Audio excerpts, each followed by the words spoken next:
Akhtar division bureau chief Ali गुल खोखर की report के मुताबिक एसएसपी खैरपुर ज़ुबैर नसीर अहमद शेख की हिदायत पर एएसपी सिटी हसनैन वारिस का मुहर्रम अल हराम की आमद के सिलसिला में मातमी जुलूसों के रोड और मरकज़ी इमाम बारगाहों का दौरा। एसएसपी खैरपुर ज़ुबैर नसीर अहमद शेख की हिदायत पर आज एएसपी सिटी हसनैन वारिस ने मुहर्रम अल हराम की आमद के सिलसिले में खैरपुर सिटी में मातमी जुलूसों के रोड और मरकज़ी इमाम बारगाहों का दौरा किया।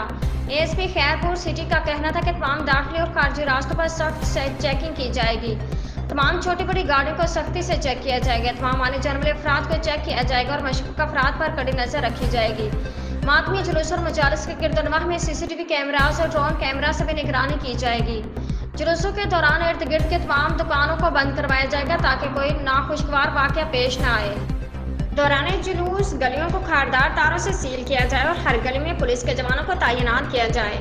दौरान जुलूस के गुजरगाहों फूल प्रूफ सिक्योरिटी भी लगाई जाएगी ताकि जुलूस के इर्द गिर्द नजर रखी जा सके। मुहर्रम उल हराम के दौरान मातमी जुलूसों के रोड्स पर इंतहाई अलर्ट सिक्योरिटी इक़दाम को यकीनी बनाया जाएगा। मुहर्रम उल हराम के दौरान जिला भर में अमन व अमान की सूरत हाल को बरकरार रखना अव्वलन तरजीहात में शामिल है।